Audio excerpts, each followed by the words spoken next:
Ma'am, you need to get out of that seat. Now! Rachel Coleman's voice sliced through the cabin like a blade dipped in ice water. Sharp. Final. Designed to humiliate. She towered over the black woman in seat 14C, her blonde hair pulled so tight it seemed to fuel the permanent scowl etched across her face. 22 years of airline service had twisted into pure, unfiltered authority, and today that authority had found its target. The woman in 14C looked up slowly, her brown eyes meeting Rachel's cold blue stare. She was dressed simply in a worn denim jacket over a plain white t-shirt, cheap reading glasses perched on her nose, clutching a paperback romance novel. Everything about her screamed ordinary. Everything about her whispered that she didn't belong in first class. What Rachel Coleman didn't know was that in exactly 38 minutes, the woman she was targeting would ground her entire airline and end her career forever. Before we dive into this shocking story that changed aviation history, I want to know where you're watching from.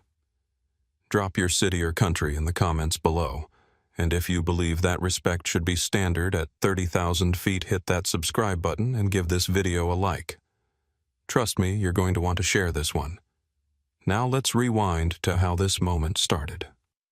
Dr. Jasmine Brooks had walked onto Skystream Airlines Flight 447, carrying more than just a boarding pass. She carried 20 years of aviation expertise, a PhD in aviation safety management, and the federal authority to shut down any airline that failed to meet basic human decency standards. But today, she wasn't Dr. Jasmine Brooks, Senior Inspector with the FAA's National Covert Auditing Division. Today, she was Monica Davis, a nervous librarian from Atlanta flying to Denver to visit her sick aunt. The transformation was perfect. Gone was the confident posture that commanded boardrooms. Gone was the sharp business attire that announced expertise. In its place was uncertainty, hesitation, and the kind of humble presentation that certain people loved to dismiss. Jasmine had perfected this disguise over dozens of covert operations. The slightly oversized glasses that made her look studious but harmless. The worn jacket that suggested modest means. The way she fumbled with her boarding pass just enough to appear inexperienced. Every detail calculated to reveal the true character of those who held power over passengers. Skystream Airlines had been on the FAA's radar for months. Complaints flooded in weekly. Passengers reported discrimination, hostile crew behavior, and a corporate culture that seemed to encourage prejudice rather than prevent it. The CEO, Brandon Mitchell, had built his budget airline empire by cutting costs everywhere, including diversity training, proper oversight, and basic human decency protocols. When complaints reached federal intervention levels, they sent Jasmine. She didn't just check safety equipment and maintenance logs. She exposed the human failures that turned planes into theaters of humiliation. Rachel Coleman stood in the galley reviewing her passenger manifest with the kind of suspicious scrutiny usually reserved for criminal investigations. 22 years in the sky had hardened her into something resembling customer service, but functioning as customer control. Her eyes scanned the first-class section lingering on seat 14C. Monica Davis. Paid with a credit card. No frequent flyer status. No corporate booking. Just a woman who somehow managed to afford first class despite looking like she shopped at thrift stores. Rachel's jaw tightened. She'd seen this before, or at least she told herself she had. People who didn't belong trying to sneak into spaces reserved for real travelers. Her job, as she understood it, was to maintain standards, to keep the riffraff in economy where they belonged. She grabbed her tablet and marched down the aisle, her sensible shoes clicking against the cabin floor with military precision. Other passengers looked up from their phones and magazines, sensing the tension building like static electricity before a storm. Tommy Martinez, a 28-year-old travel blogger with 50,000 Instagram followers, was settled into seat 12A when he noticed Rachel's approach. Something about her body language triggered his journalist instincts. He quietly opened his phone's camera app and began recording. Rachel stopped at row 14, her shadow falling across Jasmine like a threat. "Excuse me," she said, though her tone suggested no politeness was actually intended. "I need to see your boarding pass." Jasmine looked up from her book, pushing her glasses up her nose with a nervous gesture that was entirely manufactured. "Oh, of course," she said, her voice soft and uncertain. She fumbled in her purse, pulling out the boarding pass with slightly shaking hands. Rachel snatched it, studying every detail as if it were evidence in a crime. "This says first class," she said loud enough for nearby passengers to hear. "Yes, ma'am," Jasmine replied quietly. "I saved up for months for this trip." "Saved up," Rachel repeated the words, dripping with disbelief. She looked Jasmine up and down again, taking in the worn jacket, the simple jewelry, the complete absence of the designer accessories she associated with legitimate first-class passengers. Tommy's phone captured everything. Rachel's obvious suspicion, Jasmine's careful politeness, the uncomfortable stares from other passengers. He could already feel this had the potential to go viral. "This seat costs $200. Rachel continued, her voice growing louder. "You're telling me you saved up $1,200 for a 2-hour flight?"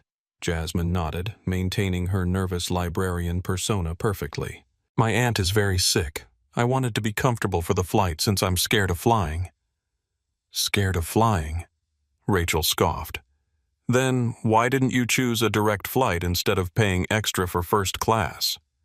The question hung in the air like an accusation. Around them, other passengers began to pay attention. A white businessman in 13D lowered his newspaper. A Hispanic family across the aisle turned to watch. The cabin was transforming from a collection of individual travelers into an audience for whatever was about to unfold. Jasmine felt the familiar surge of anger that came with being interrogated for existing. But she also felt something else: professional satisfaction. In less than 5 minutes, Rachel Coleman had revealed exactly the kind of discriminatory behavior that the FAA was investigating. I just wanted to be comfortable," Jasmine stammered. Playing her role perfectly, Rachel held up the boarding pass, examining it against the light as if checking for counterfeits. "This looks suspicious to me," she announced. "Boarding passes can be faked. I've seen it before." That's when Tommy Martinez made the decision that would change everything. He switched his phone from photo mode to live streaming and whispered to his camera, "Y'all, I'm witnessing something incredible right now. This flight attendant is literally interrogating a black passenger for sitting in first class. This is happening live on Skystream Flight 447. Within 30 seconds, viewers began joining the stream. Within 2 minutes, the chat was exploding with comments. Rachel's interrogation was just beginning. She handed the boarding pass back to Jasmine with the kind of dismissive gesture reserved for handling garbage. "I'm going to need to see your credit card," Rachel announced. "The one you used to purchase this ticket." Jasmine blinked, her manufactured confusion perfectly authentic looking. "My credit card. Is that standard procedure?" "It is when I suspect fraud," Rachel replied loudly, ensuring every passenger in first class could hear. "We have protocols for suspicious purchases." Tommy's live stream viewership jumped to 200, then 400, then 800 as word spread across social media. Comments flooded in. "This is disgusting. Call her out. Someone needs to stop this. Is this really happening in 2024? But Tommy kept filming, sensing this story was bigger than just one discriminatory flight attendant. Jasmine reached into her purse and pulled out a credit card, a simple bank debit card with her alias name clearly printed, Monica Davis. She handed it to Rachel with trembling fingers that weren't entirely an act. Rachel studied the card like a forensic investigator, comparing the name to the boarding pass, then to Jasmine's driver's license. "This card has a very low limit," she said after checking something on her tablet. "How exactly did you afford a $200 seat with a card that has a $2,000 limit?" The question was designed to humiliate.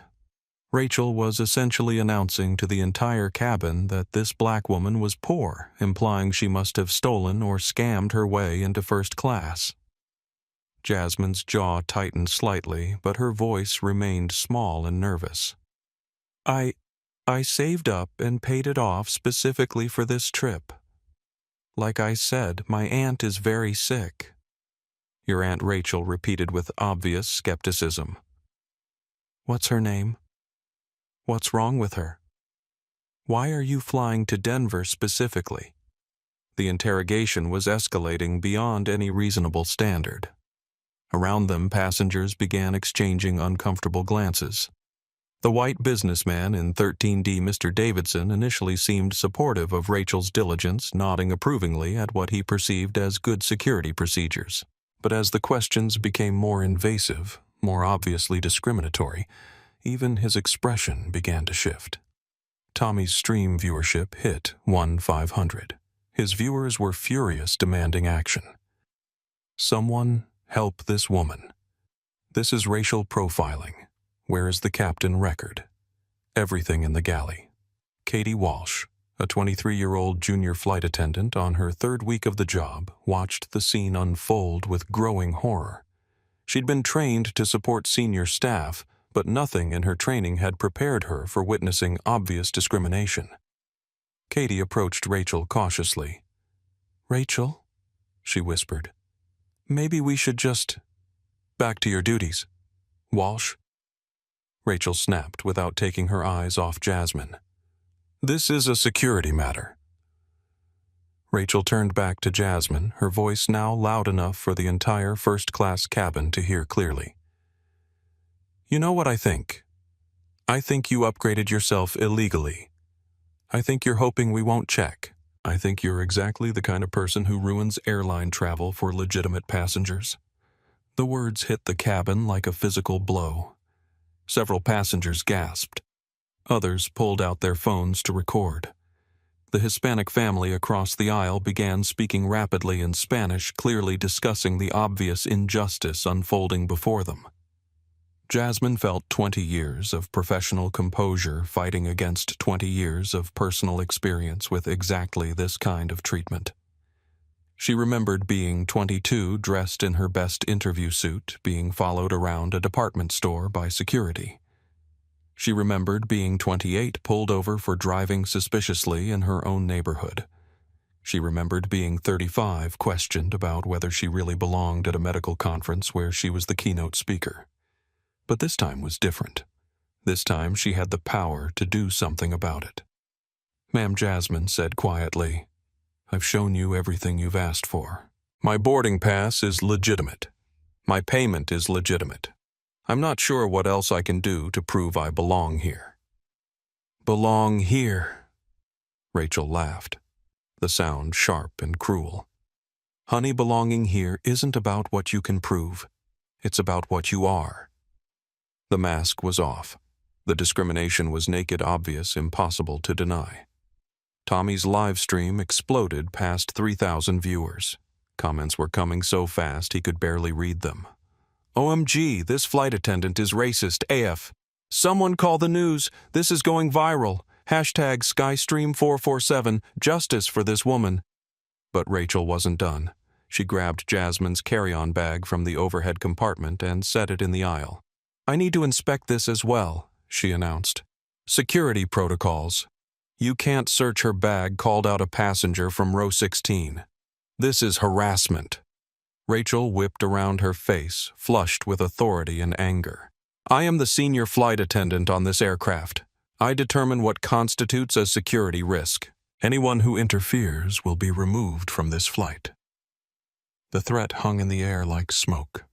Passengers looked around nervously, wanting to help, but afraid of being ejected from the plane. Jasmine watched Rachel paw through her carefully prepared belongings. The romance novel, anxiety, medication tissues, breath mints, a small notebook for travel memories, and other items designed to support her librarian cover story. Rachel held up the notebook suspiciously. "What's this for?" "I like to write about my travels," Jasmine replied. "For my blog?" "Your blog," Rachel said mockingly. What's it called? How to Scam Your Way into First Class. The cruelty was breathtaking. Even Mr. Davidson in 13D was now shaking his head in disapproval. What had started as apparent security diligence had revealed itself as pure ugly prejudice. Katie Walsh couldn't stay silent anymore. Rachel, this isn't right, she said, her young voice carrying clearly through the cabin. She's done nothing wrong. Rachel turned on her junior colleague with venomous authority. Walsh, you are one comment away from being written up. Return to your duties immediately. But Katie didn't move. She looked at Jasmine, then at the passengers recording everything, then back at Rachel. No, she said quietly but firmly. I won't be part of this. The word no hung in the air like a bell that couldn't be unrung. Rachel Coleman's face went through a spectrum of emotions in the span of 3 seconds. Surprise at being defied by a junior employee. Rage at the public challenge to her authority. And beneath it all, a flicker of fear that maybe, just maybe, she had gone too far. But instead of backing down, she doubled down. Ladies and gentlemen, Rachel announced, her voice carrying throughout the first-class cabin and into the rows beyond. We have a passenger who has been unable to verify her ticket purchase and who is now causing a disturbance. For the safety and comfort of all passengers, I am implementing additional security protocols. Tommy's live stream was approaching 5,000 viewers. The hashtag SkyStream447 was beginning to trend on Twitter. Comments flooded in from people sharing their own stories of airline discrimination, expressing outrage and demanding justice. Jasmine sat perfectly still, her hands folded in her lap, watching Rachel dig herself deeper into a federal case that would ultimately destroy her career. Every word, every action, every discriminatory decision was being documented not just by Tommy's live stream, but by Jasmine's trained investigative mind. What security protocols? Asked Mr. Davidson from 13D, his business newspaper folded in his lap. Even he was beginning to understand that what he was witnessing had nothing to do with security and everything to do with prejudice. I am contacting the cockpit to request law enforcement meet this aircraft upon arrival, Rachel announced. This passenger has failed to adequately verify her presence in first class and has become argumentative when asked to comply with standard procedures. Standard procedures, Tommy said loudly, still streaming. Lady, I fly 200,000 miles a year, and I've never seen anyone interrogated like this for sitting in their assigned seat. Rachel whirled toward Tommy, her eyes blazing. Sir, you are interfering with airline operations. I suggest you put away that phone and mind your own business. This is my business, Tommy replied, holding his phone steady. I'm documenting discrimination happening in real time. And so are about 6,000 other people watching live right now. The number hit Rachel like a physical blow. 6,000 people were watching her, recording her, judging her. But instead of recognizing the magnitude of her mistake, Rachel's pride and prejudice drove her forward. Flight attendant to cockpit, she said into her communication device. We have a code yellow in first class, requesting captain's assistance with an uncooperative passenger. Code yellow was airline terminology for a potentially dangerous passenger situation. It was supposed to be reserved for people who were drunk, violent, or threatening. Jasmine had done nothing but sit quietly in her assigned seat and answer invasive questions with polite patience. From the cockpit, Captain Luis Rodriguez heard the call with immediate concern. A 15-year veteran with an impeccable safety record, Rodriguez prided himself on running a professional operation, but he also knew Rachel Coleman's reputation for being thorough with certain passengers. Copy that. Rachel came the captain's voice over the intercom. What's the nature of the disturbance? Passenger in 14C claims to have purchased first-class ticket but cannot adequately verify purchase. Passenger became defensive when asked for additional documentation. Requesting law enforcement meet aircraft upon arrival. Tommy's live stream viewers could hear every word through the cabin speakers. The comments exploded. She's literally lying. The passenger has been completely calm. This flight attendant is making stuff up. Someone needs to call the FAA. This is criminal. Jasmine felt a familiar anger building in her chest, not just at the discrimination, which was routine enough in her experience, but at the blatant lies being told about her behavior.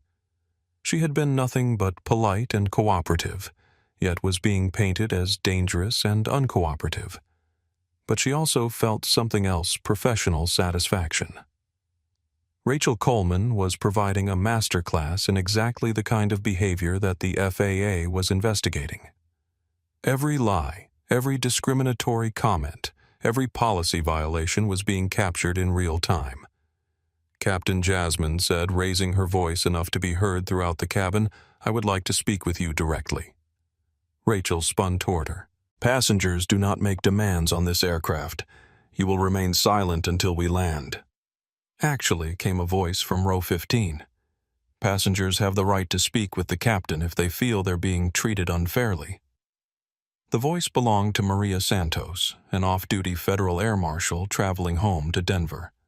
She wasn't in uniform and hadn't identified herself, but she knew aviation law better than anyone on the plane. "And who exactly are you to interpret airline regulations?" Rachel snapped. Maria smiled grimly. "Someone who enforces them for a living." The tension in the cabin was becoming unbearable. Passengers were openly taking sides, some recording everything, others trying to de-escalate, a few still unsure what they were witnessing. Katie Walsh made a decision that would define her career. She picked up the cabin phone and dialed the cockpit directly. "Captain Rodriguez," she said, her voice shaking but determined, "this is Katie Walsh. I need to report that I believe we have a discrimination situation in first class. The passenger in 14C has been completely cooperative and has provided all requested documentation. I believe she is being targeted because of her race." The words hung in the air like an explosion. Rachel's face went white, then red, then white again. She had just been publicly accused of racial discrimination by her own crew member in front of a cabin full of passengers while being live-streamed to thousands of people online. "Walsh." Rachel screamed. "You are in direct violation of crew hierarchy. You're fired. You don't have the authority to fire me." Katie replied quietly. "Only the captain does." And in that moment, everyone on Flight 447 understood that they were witnessing something bigger than just bad customer service. They were seeing the moment when authority built on prejudice met courage built on principle. The live stream hit 8,000 viewers. Hashtag racist flight attendant was trending alongside hashtag Skystream447. News outlets were beginning to pick up the story. And somewhere in a corporate office in Dallas, Skystream Airlines CEO Brandon Mitchell was about to get a phone call that would ruin his day, his week, and possibly his career. Captain Luis Rodriguez unbuckled his harness and stood in the cramped cockpit, his mind racing through protocols and possibilities. In 15 years of flying, he'd dealt with drunk passengers, medical emergencies, mechanical failures, and even a hijacking attempt. But he'd never faced a situation where his own crew was publicly accusing each other of racial discrimination while being live-streamed to thousands of viewers. "First Officer Chen," he said to his co-pilot, "you have the cockpit. I need to assess the situation in the cabin." Rodriguez was a by-the-book captain who'd earned his position through competence and integrity. He'd grown up in East LA, the son of immigrants who taught him that respect was earned through actions, not demanded through position. He'd seen enough discrimination in his own life to recognize it when it happened to others. But he also knew that Rachel Coleman had been with Skystream for over 2 decades. She had seniority union protection and the backing of management, who valued employees who kept flights on schedule and complaints to a minimum. Rodriguez opened the cockpit door and stepped into first class, immediately sensing the electric tension that filled the cabin like static before a storm. Passengers were holding phones, recording everything. The Hispanic family across the aisle was speaking rapidly in Spanish, clearly agitated. Even the business travelers who usually minded their own affairs were paying attention. Tommy Martinez, still live streaming, turned his phone toward the captain. "Captain, we have over 10,000 people watching this live. Everyone here can testify that this passenger has been completely cooperative and polite, but your flight attendant has been interrogating her for being black in first class." Rodriguez felt his stomach drop. 10,000 people. This wasn't just an internal crew dispute anymore. This was a public relations nightmare that could destroy careers and shut down airlines. He looked at Jasmine sitting calmly in 14C with her hands folded, then at Rachel, whose face was flushed with anger and something that might have been desperation. Ms. Coleman Rodriguez said carefully, "Can you walk me through the situation?" Rachel launched into her prepared narrative, her voice loud enough for the entire cabin to hear. "Captain, the passenger in 14C has been unable to adequately verify her ticket purchase. When asked for additional documentation, she became defensive and argumentative. She has been disruptive to other passengers, and I believe she represents a security risk." "That's a complete lie," Tommy said, his phone still recording. "Everyone here witnessed her being polite and cooperative while this flight attendant interrogated her about her race, her finances, and her family." "Sir, please lower your voice," Rodriguez said diplomatically, though he was beginning to understand the magnitude of what was happening. Katie Walsh stepped forward, her young face pale but determined. "Captain, I need to file an official report. I witnessed Ms. Coleman discriminate against the passenger in 14C based on her race. The passenger provided all required documentation, but Ms. Coleman continued to harass her and make discriminatory comments." The accusation hung in the air like smoke. Rodriguez looked around the cabin, seeing passengers nodding in agreement with Katie's assessment. This wasn't a he said, she said situation. This was a he said, she said, and 40 other people said situation. Maria Santos, the off-duty air marshal, spoke up from row 15. "Captain, I'm a federal air marshal. I've been watching this entire situation unfold. In my professional opinion, this passenger has been subjected to discriminatory treatment that violates federal aviation regulations." Rodriguez felt the ground shifting beneath his feet. A federal air marshal was now officially weighing in on the situation. This was no longer just about customer service or crew disputes. This was about federal law. "Ma'am Rodriguez," said to Jasmine, "I apologize for any inconvenience. Can you tell me your version of events?" Jasmine looked up at him with calm, intelligent eyes that seemed to see everything. "Captain, I boarded this aircraft with a valid boarding pass and took my assigned seat. When questioned, I provided my boarding pass, driver's license, and credit card. I answered personal questions about my family, my finances, and my travel plans. I have been cooperative and polite throughout this interaction." Her voice was steady, professional, and completely credible. Rodriguez could see why passengers were rallying to her defense. "She's lying," Rachel burst out. "She was defensive from the moment I asked her first question. She got angry when I requested additional verification." Rachel Rodriguez said firmly, "I need you to step into the galley with me." As they moved toward the back of First Class, Tommy's live stream captured every moment. The viewer count had climbed past 12,000, and hashtag Skystream447 was trending nationally on Twitter. In the galley, Rodriguez looked at Rachel seriously. "Walk me through your reasoning for questioning this passenger. She doesn't belong in first class," Rachel said, her voice dropping to a whisper. "Look at her clothes, Luis. Look at her bag. That's not a first-class passenger," Rachel Rodriguez said quietly. "Are you hearing yourself right now? You're telling me you profiled a passenger based on her appearance." "I'm telling you I used my professional judgment to identify a potential fraud situation," Rachel replied defensively. "I've been doing this for 22 years. I know when something doesn't add up. What doesn't add up? She has a valid boarding pass, valid ID, and the credit card used to purchase the ticket. What exactly is fraudulent about that?" Rachel's mouth opened and closed, but no words came out.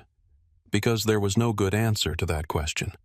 There was no evidence of fraud, no indication of wrongdoing, no justification for the interrogation, except for the one thing she couldn't say out loud: she believed black people didn't belong in first class. Back in the cabin, Jasmine was having a very different conversation with Katie Walsh. "I want you to know," Katie said quietly, "that not all of us think like she does. This is wrong, and I'm going to make sure it's documented properly." Jasmine smiled slightly. "You showed courage today. That matters more than you know." "I just can't stand watching someone be treated like that," Katie replied. "It's not right." "No," Jasmine agreed, "it's not right. But you did something about it. That's what matters." What Katie didn't know was that her courage was being documented in ways she couldn't imagine. Her willingness to stand up to a senior colleague, to risk her own job to defend a stranger, was exactly the kind of behavior that would be remembered when this investigation was complete. As Captain Rodriguez returned from his galley consultation with Rachel, the energy in the cabin had shifted from uncomfortable tension to barely contained outrage. Passengers were no longer just watching. They were participating, speaking up, demanding answers. Tommy's live stream had become a phenomenon. Viewer count approaching 15,000. Comments flooding in faster than anyone could read them. Local news stations in multiple cities were monitoring the stream, preparing their own coverage.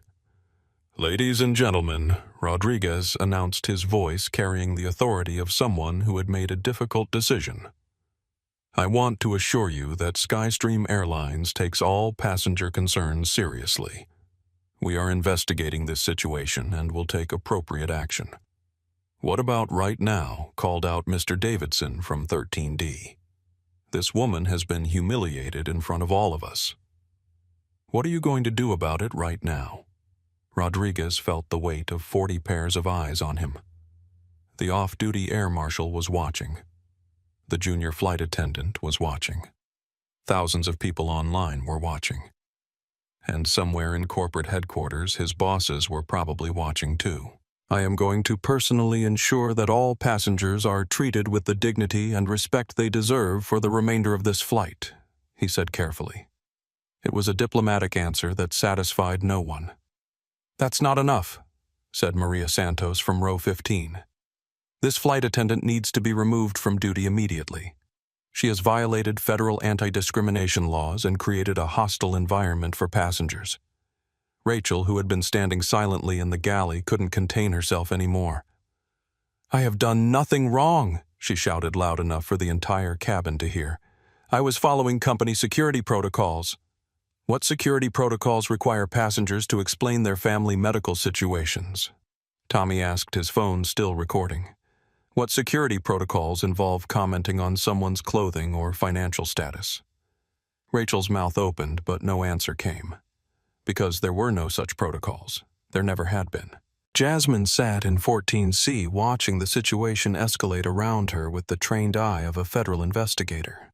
She was documenting everything: the captain's hesitation to take decisive action, Rachel's inability to justify her behavior, the company's apparent lack of proper anti-discrimination training, and the courage of passengers and crew members who were willing to speak up for what was right. But she was also watching the clock. Her cover was holding, but barely. Soon someone would start asking deeper questions about Monica Davis, the nervous librarian from Atlanta. Soon the investigation would have to move from covert to overt. Katie Walsh approached Jasmine's seat, her young face serious.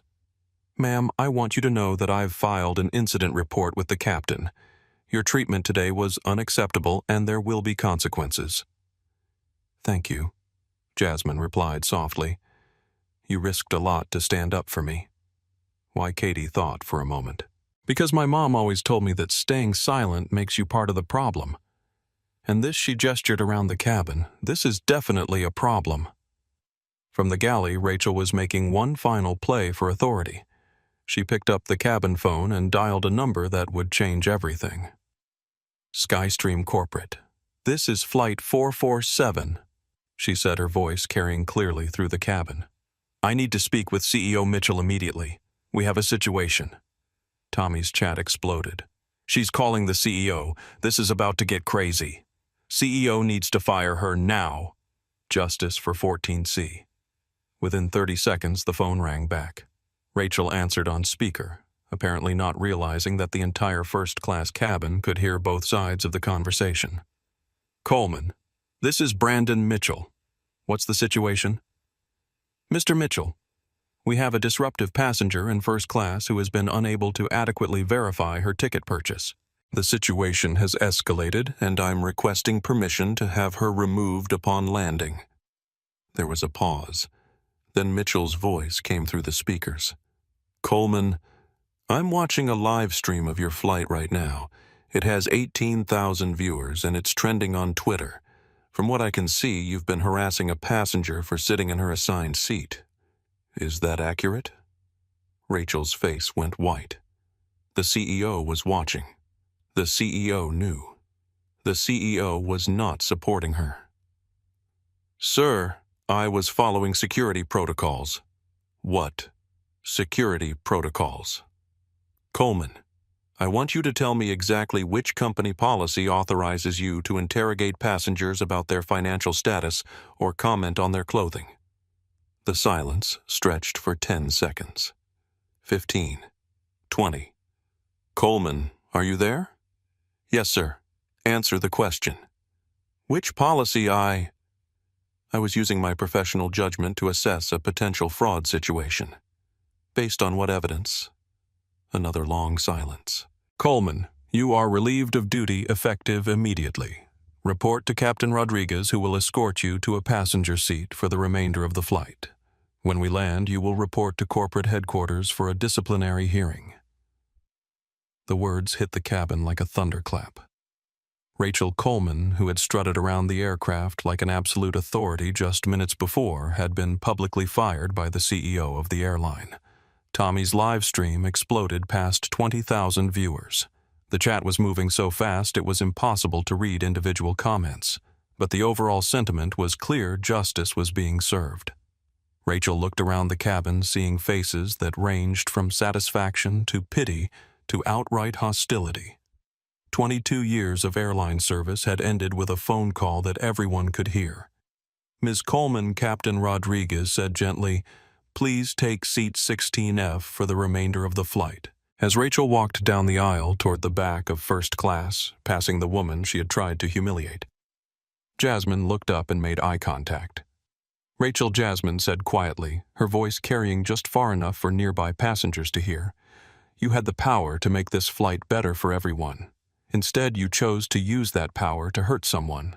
That choice was yours, and these consequences are yours too." Rachel's step faltered. She wanted to respond, to defend herself, to explain that she was just doing her job, but she couldn't find the words. Because deep down, she knew Jasmine was right. As the disgraced flight attendant settled into her passenger seat, Flight 447 continued toward Denver. But everyone on board understood that something fundamental had changed. They had witnessed discrimination in real time. They had seen ordinary people find the courage to speak up. They had watched authority built on prejudice crumble when confronted with basic human decency. What they didn't know was that the woman in 14C had the power to do much more than end one flight attendant's career. She had the power to ground an entire airline, and she was about to use it. The aftermath of Rachel Coleman's termination should have brought peace to Flight 447. Instead, it brought something far more dangerous, a wounded animal's last desperate attack. From her seat in 16F, Rachel stewed in humiliation and rage. 22 years of service ended with a public firing that 20,000 people had witnessed live. Her career was over. Her reputation destroyed, all because she had tried to maintain standards. All because she had questioned someone who clearly didn't belong. In Rachel's mind, none of this was her fault. It was all the fault of the woman in 14C who had somehow manipulated the situation to make herself look like a victim. Tommy Martinez's live stream had become the most watched aviation incident in social media history. The viewer count had stabilized around 25,000, with people tuning in from around the world. The hashtags, #SkyStream447 and #RacistFlightAttendant, were trending globally, and news organizations were scrambling to get their own crews to Denver International Airport. But Rachel wasn't done fighting. She pulled out her personal phone and began typing furiously, crafting a narrative that would save her reputation and destroy the woman who had humiliated her. Her fingers moved across the screen with desperate precision, composing posts across multiple social media platforms. Forced to question suspicious passenger after fraudulent documentation, she typed on Facebook. Targeted by liberal mob for doing my job.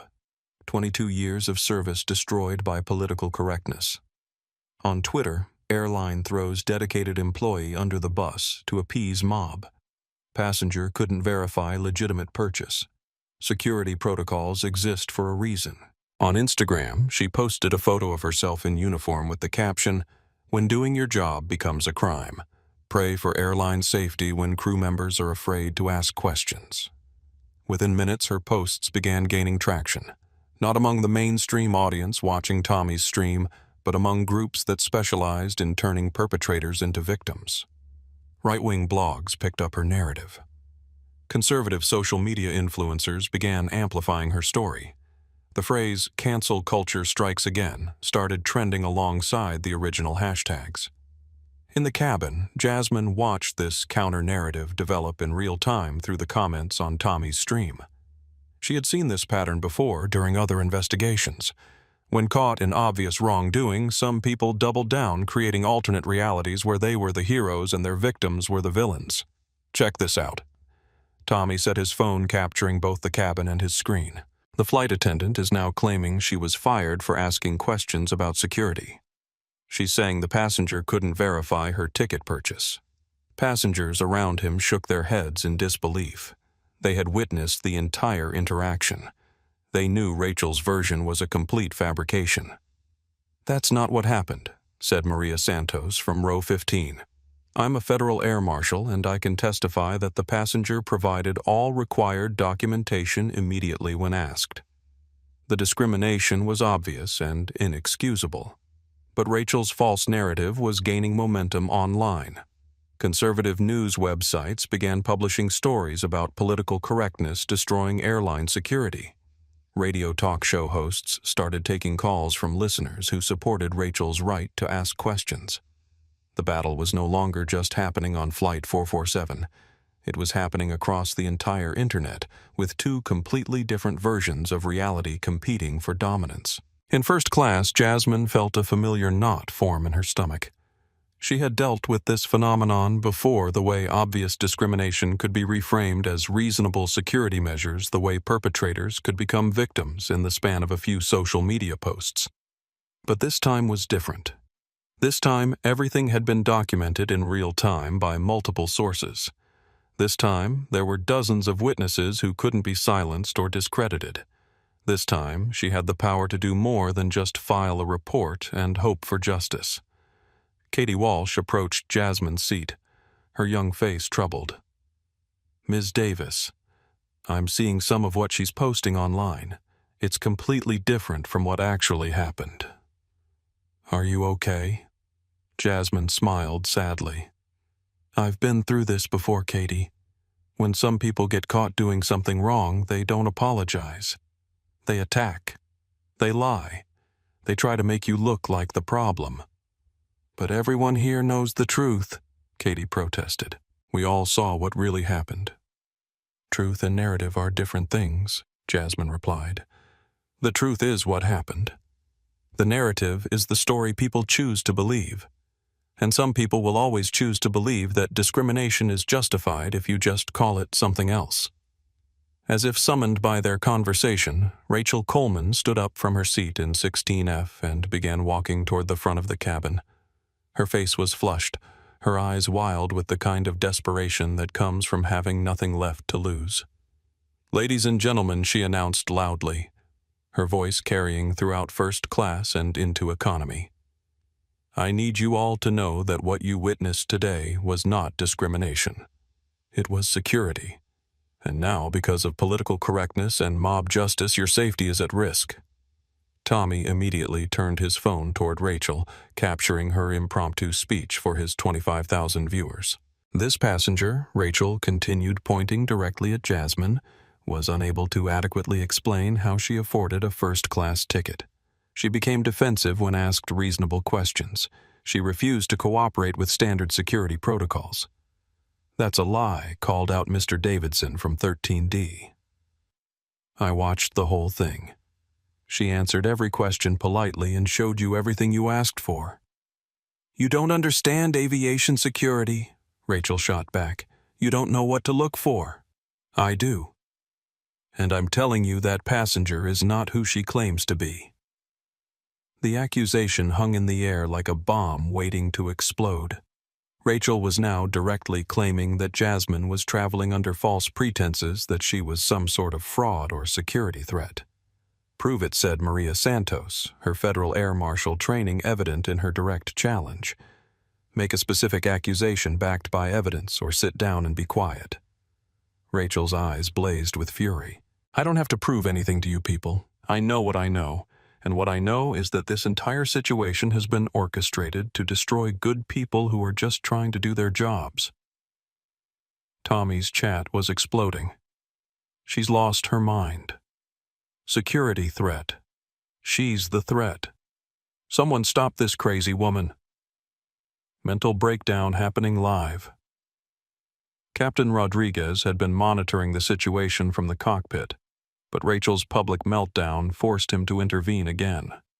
He emerged from the flight deck with the firm stride of someone who had had enough. "Miss Coleman," he said authoritatively, "you are no longer a crew member on this aircraft. You are a passenger, and you are causing a disturbance. Return to your seat immediately, or you will be restrained for the safety of other passengers." "You can't silence me," Rachel replied, her voice rising to near hysteria. "These people have a right to know the truth. They have a right to know that airline security has been compromised by political correctness." That's when Jasmine made a decision that would change everything. She had maintained her cover for over an hour, documenting discrimination while pretending to be a nervous librarian. But Rachel's public accusations had crossed a line from harassment to potentially dangerous conspiracy theories. Jasmine stood up from 14C, her posture subtly shifting from uncertain to authoritative.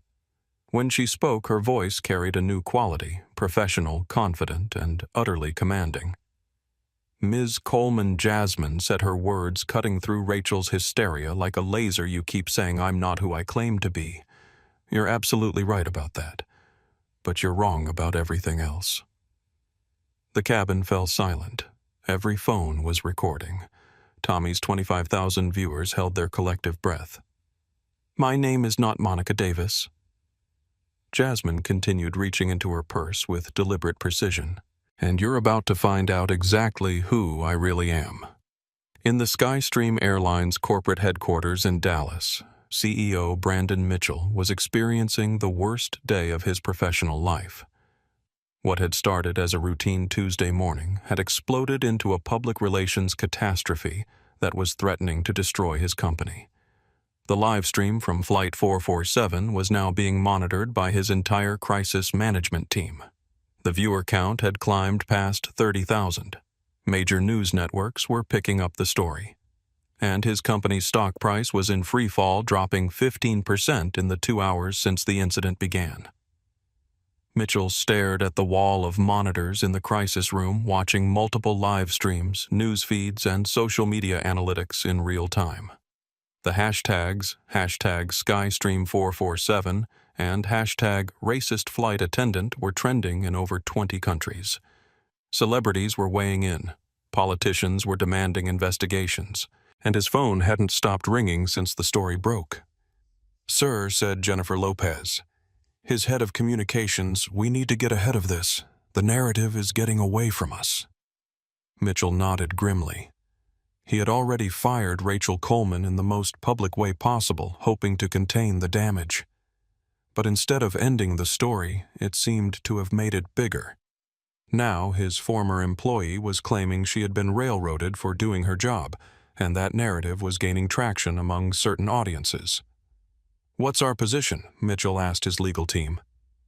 "Officially, We support our captain's decision to remove a crew member who violated company anti-discrimination policies, replied Sarah Johnson, the chief legal counsel. Unofficially, we're scared to death of the federal investigation this is going to trigger. What federal investigation? Brandon, a passenger, was discriminated against on our aircraft in front of dozens of witnesses while being live-streamed to tens of thousands of viewers. The Department of Transportation is going to crawl so far up our company that we'll need surgery to remove them. Mitchell rubbed his temples.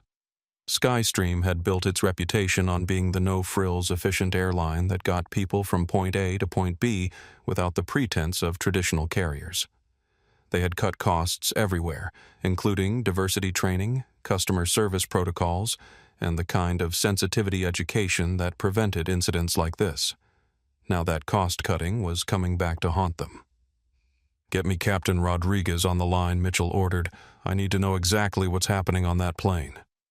Within moments, Rodriguez's voice crackled through the conference room speakers. "Captain Rodriguez, this is Brandon Mitchell.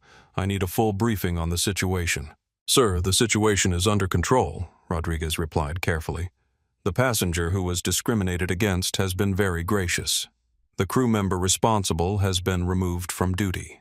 We're maintaining course for Denver. Captain, I'm watching multiple live streams from your aircraft. The former flight attendant is now claiming the passenger is traveling under false pretenses. What's your assessment?" There was a pause. Then Rodriguez's voice more uncertain. "Sir, the passenger has provided all required documentation. Her boarding pass, ID, and credit card all match. I have no reason to believe she's anyone other than who she claims to be." But even as he said it, Rodriguez was beginning to have doubts. There was something about the woman in 14C that didn't quite add up. Her calm under pressure was almost professional. Her questions about airline policies were unusually sophisticated, and the way she had handled the discrimination suggested someone with experience dealing with these situations. On the live stream, Tommy was capturing the tense moment as Jasmine stood in the aisle, having just announced that she wasn't who she claimed to be. Mitchell watched in horror as his crisis situation was about to become something exponentially worse. "Ladies and gentlemen," came Jasmine's voice through the speakers, clearer and more authoritative than she had sounded all day. "My name is Dr. Jasmine Brooks. I am a senior inspector with the Federal Aviation Administration National Covert Auditing Division." The words hit the corporate crisis room like a nuclear bomb. "Holy shit," whispered someone in the back of the room. "Did she just say FAA?" asked another voice. "We're dead," Lopez concluded simply. Mitchell felt the blood drain from his face as the implications crashed over him like a tsunami. The passenger who had been discriminated against wasn't just any passenger. She was a federal aviation inspector, conducting a covert audit of his airline. Rodriguez Mitchell said, his voice barely above a whisper. "Did you copy that?" "Yes, sir," came the captain's stunned reply. "She's FAA." In the cabin of Flight 447, the revelation had created a moment of absolute silence. Rachel Coleman, who had been ranting about security threats and false identities, stood frozen as the reality of her situation became clear. She hadn't just discriminated against a passenger. She had discriminated against a federal inspector who had the power to ground the entire airline. Tommy's live stream exploded past 40,000 viewers. The chat was moving so fast it was impossible to read individual comments, but the overall sentiment was clear. This was the moment when karma delivered justice in the most spectacular way possible. "Dr. Brooks," Captain Rodriguez said, his voice carrying the respect due to a federal official. "I apologize on behalf of Skystream Airlines for the treatment you received today." Jasmine reached into her purse and pulled out her FAA credentials, holding them up for the cabin to see. "Captain Rodriguez, I want to be clear that my treatment today was not an exception to your company's culture. It was a perfect example of it."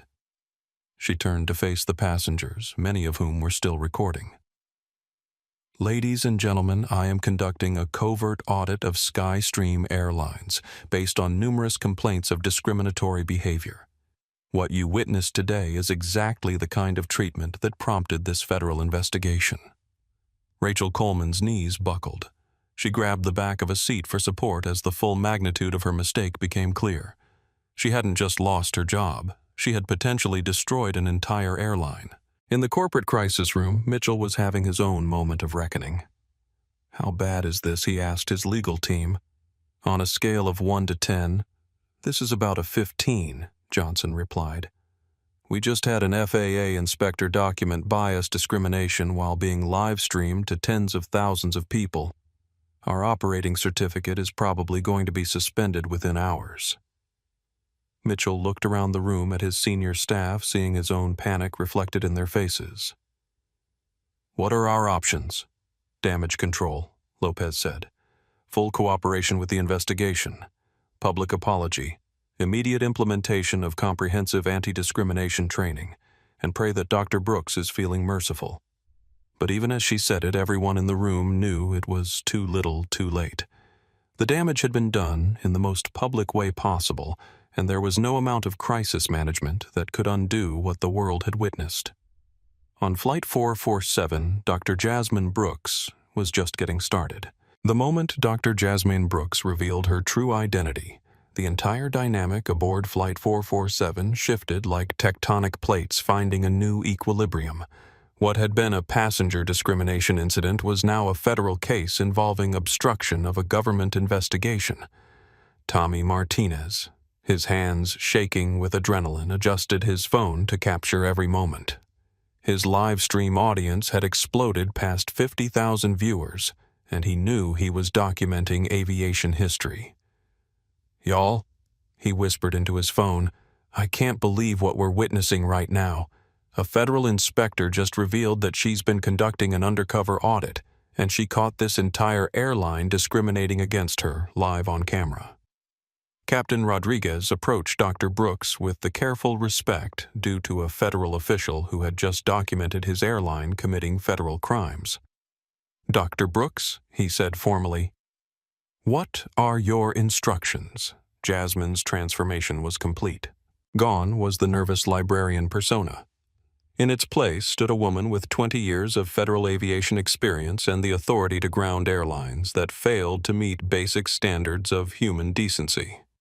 "Captain, I need you to contact Denver Tower and request that law enforcement meet this aircraft upon arrival.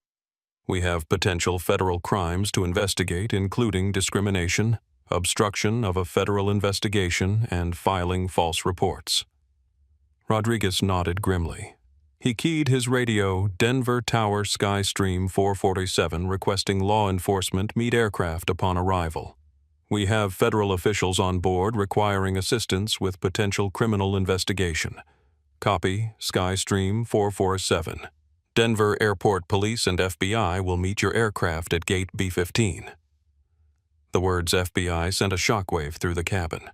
This was no longer just about bad customer service or even discrimination. This was about federal crimes. Rachel Coleman, still standing in the aisle, finally grasped the magnitude of her situation. She hadn't just harassed a passenger, she had obstructed a federal investigation while being live-streamed to tens of thousands of witnesses. "This is entrapment," she shouted desperately. "You tricked me. This isn't fair." Dr. Brooks turned to face Rachel with the calm authority of someone who had dealt with desperate criminals before. "Ms. Coleman, entrapment is when a law enforcement officer induces someone to commit a crime they otherwise wouldn't have committed. I didn't induce you to discriminate against me. I simply existed as a black woman in first class, and you revealed your true character." The legal precision of her words hit Rachel like a physical blow. Every excuse, every justification she had constructed was crumbling under the weight of actual legal knowledge. Maria Santos, the off-duty air marshal, stood up from row 15. "Dr. Brooks, I'm Federal Air Marshal Maria Santos. I witnessed the entire incident and can provide official testimony regarding the discrimination and false accusations." "Thank you, Marshal Santos. Your testimony will be valuable in the federal investigation." Tommy's chat was exploding with viewers trying to process what they were witnessing. A federal inspector and an air marshal on the same flight. This flight attendant is going to prison. Justice is being served at 30,000 feet. This is better than any movie.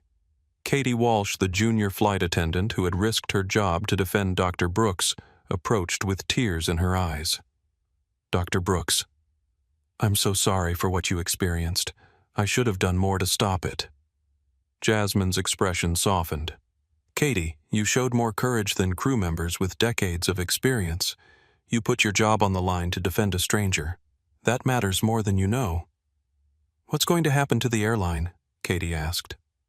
That depends on what our investigation reveals, Jasmine replied. But based on what I've documented today, Skystream Airlines has serious cultural problems that go far beyond one discriminatory flight attendant. In the Skystream corporate crisis room, CEO Brandon Mitchell was watching his company implode in real time.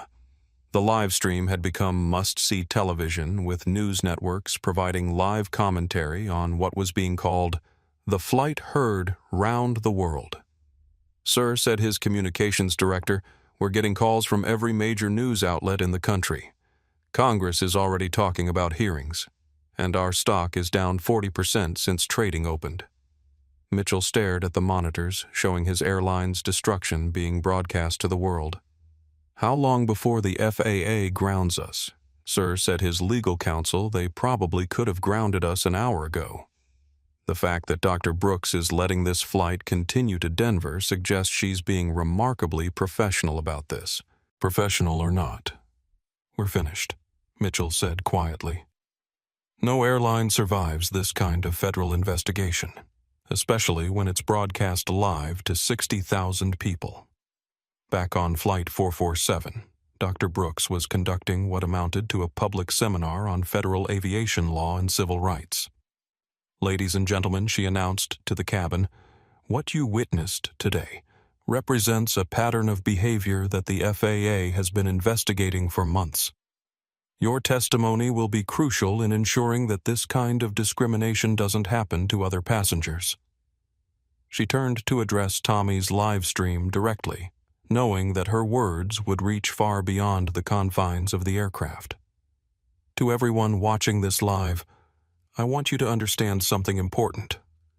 Discrimination in aviation isn't just wrong morally. It's dangerous operationally. When crew members make decisions based on prejudice instead of facts, when they treat passengers differently based on race instead of behavior, they compromise the safety of everyone on board. How so? Tommy asked, his phone capturing every word. Because discrimination clouds judgment.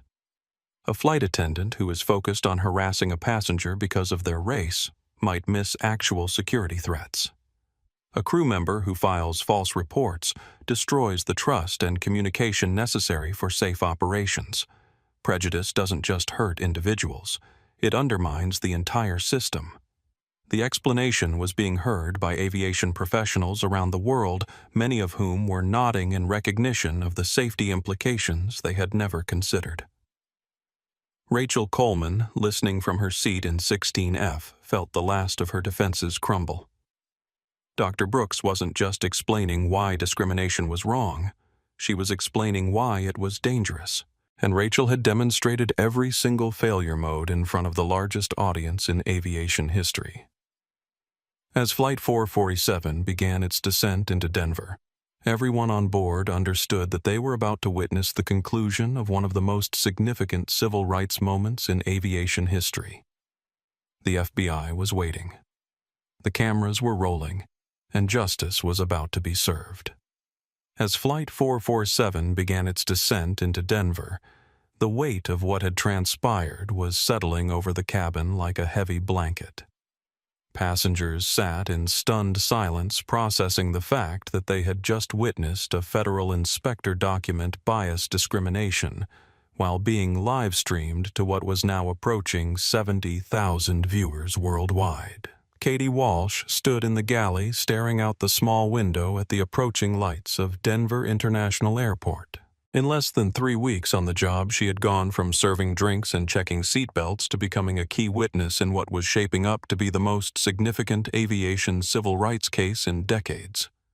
Her phone buzzed with a text from her mother. "Honey, are you okay? You're all over the news. We're so proud of you for standing up for what's right."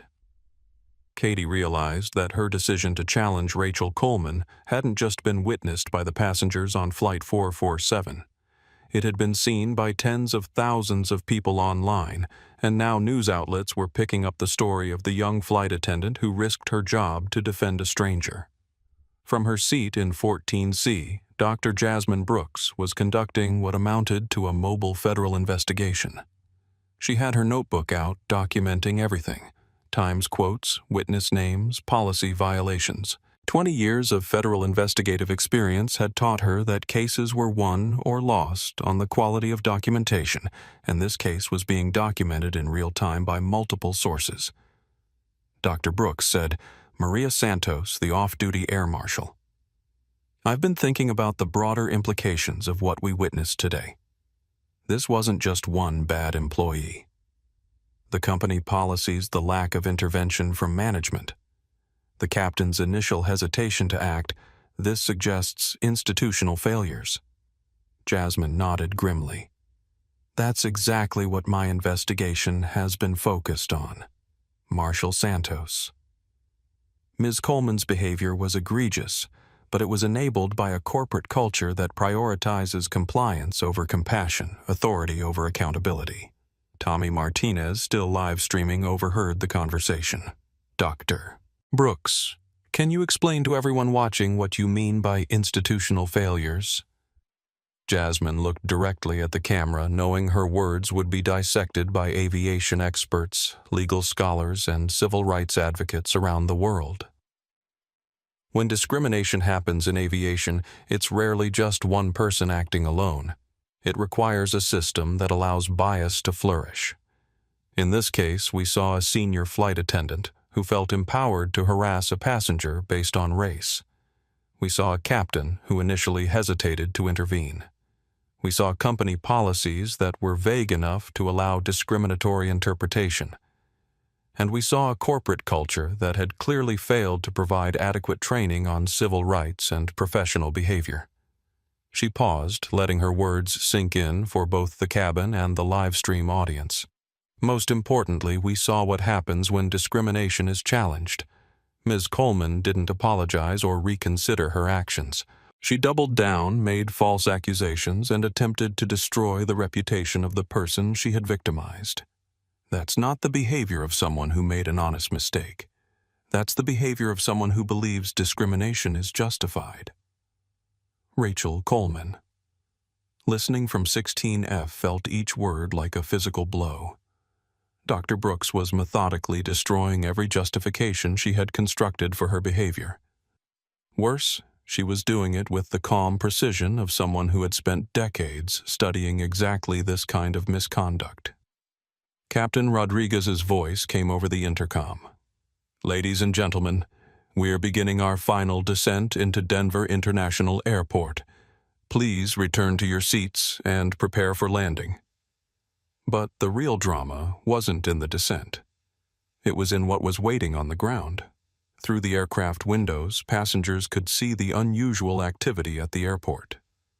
Multiple law enforcement vehicles surrounded Gate B-15. News vans lined the perimeter. Television crews had set up positions to capture the aircraft's arrival. "Holy crap," Tommy whispered into his live stream. "There are FBI agents down there? This is really happening." Dr. Brooks stood and addressed the cabin one final time before landing. "Ladies and gentlemen, I want to thank you for your courage today. Many of you spoke up when you saw injustice. You recorded what happened.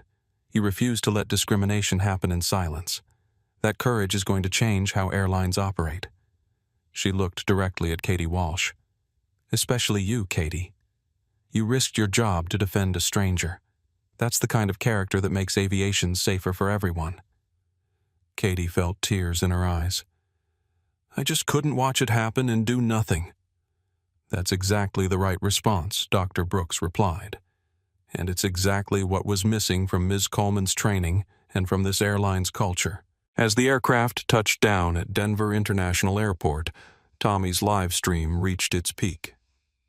Viewership: 85,000 people watching live as the most documented case of airline discrimination in history came to its conclusion. The wheels touched the runway with the kind of gentle precision that Captain Rodriguez was famous for. But everyone on board knew that this landing was unlike any other in aviation history. FBI agents were waiting. Federal charges were likely. An entire airline was about to be held accountable for institutional discrimination, and it had all been broadcast live to nearly 100,000 people around the world. As Flight 447 taxied toward Gate B-15, the world outside had transformed into a media circus, unlike anything Denver International Airport had ever seen. Tommy Martinez's live stream had become the focal point of a global conversation about discrimination, justice, and accountability. The hashtags, #SkyStream447, #RacistFlightAttendant, and #JusticeAt30,000 feet were trending in over 30 countries. Celebrity voices were amplifying the story across multiple platforms. News organizations from CNN to BBC were providing live coverage of the aircraft's arrival. Tommy adjusted his phone to capture the scene outside the windows. "Y'all, I cannot believe what I'm seeing down there. There have got to be 50 news crews, FBI agents, airport police. This is insane." His viewer count had stabilized around 95,000, but the real impact was happening across the broader internet. The story had been picked up by every major news outlet, shared by celebrities with millions of followers, and discussed in corporate boardrooms across the aviation industry. In the Skystream Airlines corporate headquarters, CEO Brandon Mitchell was experiencing the complete collapse of everything he had built. His phone screen showed the real-time destruction of his company's reputation. Stock down 52% in after-hours trading. Calls for congressional investigation from multiple senators, Department of Transportation, announcing immediate review of Skystream's operating certificate. Social media filled with travelers sharing their own stories of discrimination on Skystream flights. "Sir," said his communications director, "we need to get ahead of this with a public statement." "What are we going to say?" Mitchell asked desperately. "That we're sorry our employee discriminated against a federal inspector while being live-streamed to 100,000 people. That we had no idea our company culture was enabling this kind of behavior." Something like that. "Yes." Mitchell stared at the monitors showing his airline's destruction being broadcast live around the world. "Draft something. Full apology. Complete cooperation with federal investigation. Immediate implementation of comprehensive reforms, and pray that it's enough to keep us from being shut down entirely." But everyone in the crisis room knew it wouldn't be enough. The damage was beyond any public relations strategy. On Flight 447, Dr. Brooks was preparing for the most public conclusion to a federal investigation in aviation history. She had conducted dozens of covert audits, but none had ever been documented in real time by multiple sources and witnessed by nearly 100,000 people worldwide. Dr. Brooks said, "Maria Santos, I've been in federal law enforcement for 15 years and I've never seen anything like this. The documentation you've gathered today is unprecedented. It's not just the documentation," Jasmine replied. "It's the witnesses. It's the real-time evidence. It's the fact that everything was captured by multiple sources and can never be denied or disputed." She looked around the cabin at the passengers who had become unwitting participants in aviation history. "Most discrimination cases come down to he said, she said arguments. Victims struggle to prove what happened because there are few witnesses and little documentation. Today is different. Today, discrimination was caught in the act in real time with perfect documentation and dozens of witnesses." Tommy's phone captured her words for his massive audience. "So what happens now?" Now, Dr. Brooks said with the quiet authority of someone who had spent 2 decades enforcing federal aviation law. "There are consequences." As the aircraft reached the gate, passengers could see the full extent of the law enforcement presence waiting for them. FBI agents in their distinctive blue windbreakers, Denver police officers, airport security, federal aviation investigators. Ladies and gentlemen, came Captain Rodriguez's voice over the intercom. We have arrived at gate B-15. Federal law enforcement officials will be boarding the aircraft first to conduct official business. Please remain in your seats until cleared by the authorities. The gravity of the moment settled over the cabin like a heavy blanket. This wasn't just the end of a flight. This was the beginning of a federal case that would reshape how airlines treat passengers. Rachel Coleman sat in 16F, staring out the window at the FBI agents preparing to board. 22 years of airline service had led to this moment, federal agents coming to arrest her for discrimination that had been witnessed by nearly 100,000 people worldwide.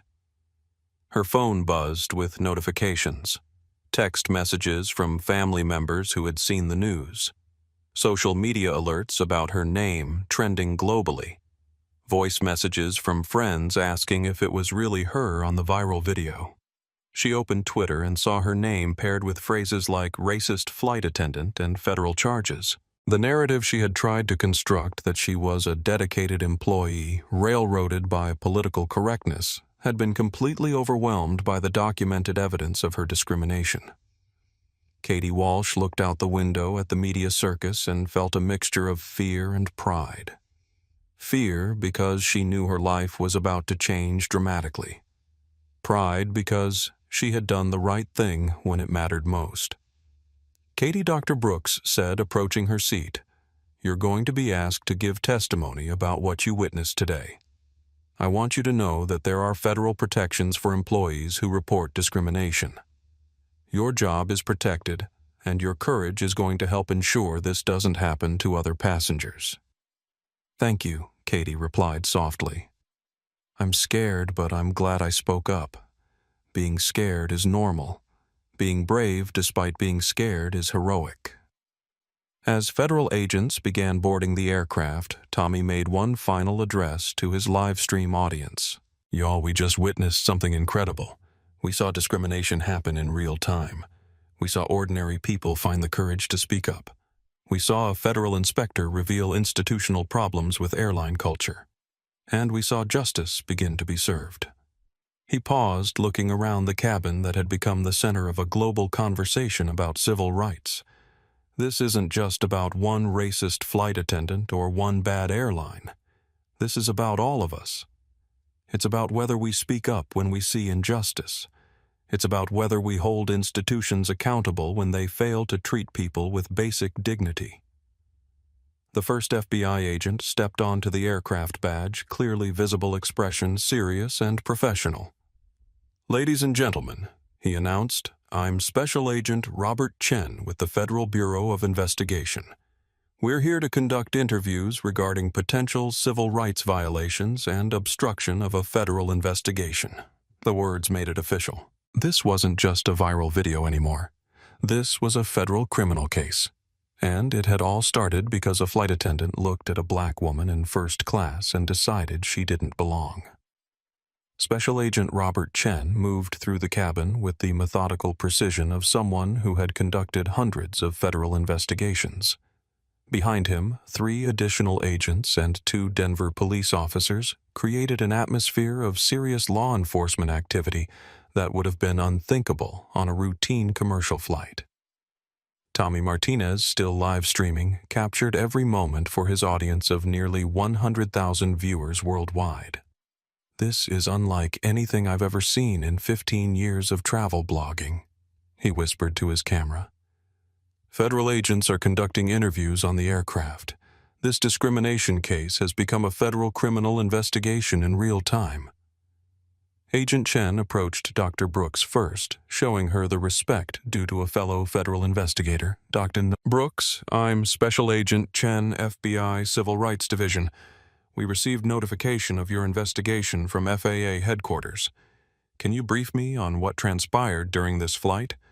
Jasmine handed him her official notebook filled with precise documentation of every discriminatory act every policy violation, every false accusation made by Rachel Coleman. Agent Chen.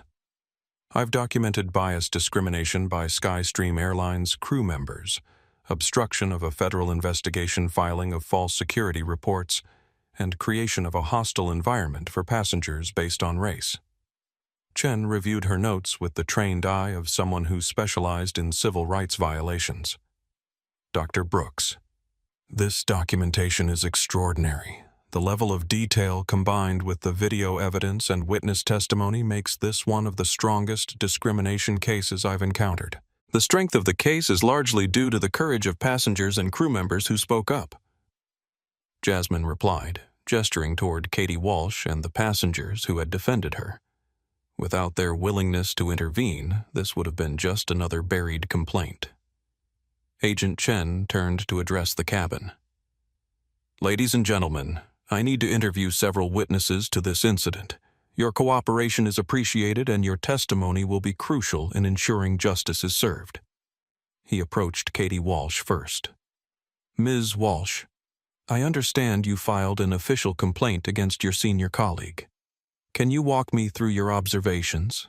Katie's voice was steady despite her obvious nervousness. Agent Chen.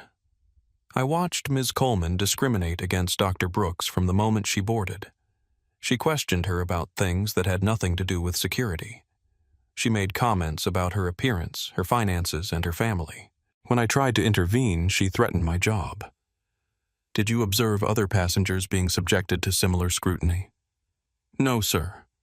She was friendly and accommodating to white passengers, but hostile and suspicious toward Dr. Brooks from the beginning. Agent Chen made notes in his own investigative notebook. The contrast between his professional documentation and Rachel's desperate social media posts was stark. He moved to Maria Santos, the off-duty air marshal. Marshal Santos, from your professional perspective, was the treatment of Dr. Brooks consistent with legitimate security procedures? Absolutely not, Maria replied firmly. Dr. Brooks provided all required documentation immediately when requested. The continued interrogation had no basis in security protocols and was clearly motivated by racial bias. In your professional opinion, did the flight attendant's behavior compromise aircraft security? Yes.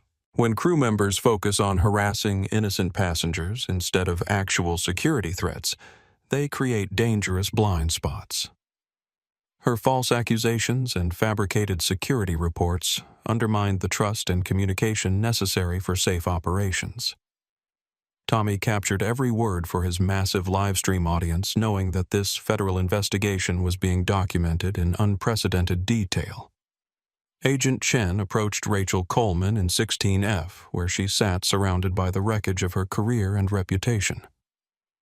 Ms. Coleman, I'm investigating allegations of civil rights violations and obstruction of a federal investigation. You have the right to remain silent, but I'd like to hear your version of events. Rachel looked up with eyes that showed the strain of watching her entire life collapse in real time. Agent Chen, I was just doing my job. I've been with this airline for 22 years. I've never had any complaints about discrimination, Miss Coleman. We have video evidence of you making discriminatory comments, filing false security reports, and continuing to harass Dr. Brooks after she provided all requested documentation. How do you explain these actions? Rachel's mouth opened and closed several times, but no coherent explanation emerged. Because there was no explanation that could justify what tens of thousands of people had witnessed. I thought something was suspicious. Her story didn't add up. What specifically didn't add up? She had a valid boarding pass, valid identification, and the credit card used to purchase the ticket. What exactly was suspicious? The question hung in the air like an indictment. Because the only thing that had been suspicious to Rachel was a black woman sitting in first class. Dr. Brooks watched the interview process with professional satisfaction. She had conducted federal investigations for 2 decades, but this was the first time she had been able to document discrimination so thoroughly and with such overwhelming evidence. Agent Chen, she said, approaching the FBI investigator. There's something else you should know. This incident isn't isolated. My investigation has revealed a pattern of discriminatory behavior by Skystream Airlines that goes beyond individual employees to institutional failures. She handed him a tablet containing months of investigation data, complaint patterns, internal communications training records that show gaps in civil rights education. Ms. Coleman's behavior today was enabled by a corporate culture that has failed to prevent discrimination. Agent Chen reviewed the data, his expression growing more serious with each page. Dr. Brooks, are you prepared to recommend federal action against Skystream Airlines' operating certificate? The question sent a shockwave through the cabin. An airline's operating certificate was its license to fly. Suspension meant grounding the entire fleet. Agent Chen, based on what I've documented, I believe Skystream Airlines has demonstrated an institutional inability to ensure equal treatment for all passengers. That represents a fundamental failure to meet federal aviation standards. Tommy's livestream audience watched in real time as a federal inspector recommended grounding an entire airline for discrimination. The implications were staggering. Ladies and gentlemen, Agent Chen announced to the cabin, this investigation will continue at federal facilities. We appreciate your cooperation and your courage in speaking up when you witnessed injustice. As passengers prepared to deplane, everyone understood that they had witnessed something historic. Not just discrimination being exposed, but justice being served with unprecedented transparency and accountability. The woman who had been targeted for the color of her skin had revealed herself to be the federal inspector with the power to ground the airline that had failed to protect her, and 100,000 people around the world had watched it happen live. As federal agents completed their preliminary interviews aboard Flight 447, the atmosphere in the cabin had transformed from a routine commercial flight into the epicenter of what would become known as the most significant aviation civil rights case of the modern era. Dr. Jasmine Brooks stood in the aisle, no longer disguised as the nervous librarian Monica Davis. Her posture was commanding. Her voice carried federal authority, and her eyes held the quiet confidence of someone who had just completed a career-defining investigation. Ladies and gentlemen, she announced to the cabin and Tommy's live stream audience of 100,000 viewers, I want you to understand the full scope of what you witnessed today. She paused, allowing the weight of the moment to settle over the cabin. For the past 6 months, the Federal Aviation Administration has been investigating Skystream Airlines following numerous complaints of discriminatory treatment toward minority passengers. What you witnessed today was not an exception to this airline's culture. It was a perfect demonstration of it. Tommy's phone captured every word as she continued. Ms. Coleman's behavior today revealed the exact pattern of bias that prompted our federal investigation. Hostile treatment of minority passengers, discriminatory interpretation of policies, false accusations designed to justify prejudicial actions, and institutional support for crew members who abuse their authority. Rachel Coleman, still seated in 16F under FBI supervision, felt each word like a nail in the coffin of her defense. Dr. Brooks wasn't just exposing her individual misconduct. She was revealing that her behavior was part of a larger institutional failure. The Federal Aviation Administration takes discrimination seriously because bias doesn't just hurt individual passengers. Dr. Brooks continued. It compromises the safety and security of everyone who flies. When crew members make decisions based on prejudice instead of facts, when they waste time harassing innocent passengers instead of focusing on actual security threats, they create dangerous conditions for all travelers. Agent Chen approached Dr. Brooks with official documentation. Dr. Brooks, based on your investigation and today's documented incidents, what is the FAA's preliminary recommendation? The question everyone had been waiting for. The federal inspector with the power to ground airlines was about to announce her decision. Agent Chen, based on 6 months of investigation culminating in today's documented bias discrimination, I am recommending immediate suspension of Skystream Airlines' operating certificate pending a comprehensive review of their policies, training, and corporate culture. The words hit the cabin like a physical force. She was grounding the entire airline. Tommy's live stream chat exploded. She's shutting down the whole airline. Justice is served. This is history happening live, 100% deserved. But Dr. Brooks wasn't finished.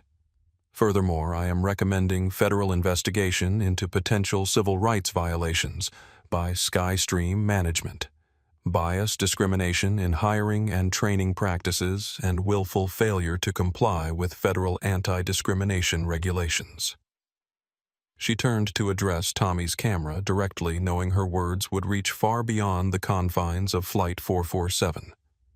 To everyone watching this live, I want you to understand something crucial. Civil rights in aviation aren't just about individual comfort. They're about creating a culture where every passenger is treated with dignity, where crew members focus on safety instead of bias, and where airlines understand that discrimination isn't just morally wrong, it's operationally dangerous. Captain Rodriguez, who had been quietly observing the federal investigation, approached Dr. Brooks with obvious remorse. Dr. Brooks, on behalf of SkyStream Airlines. I apologize for your treatment today. As captain of this aircraft, I should have intervened immediately and decisively. Jasmine looked at him with understanding rather than anger.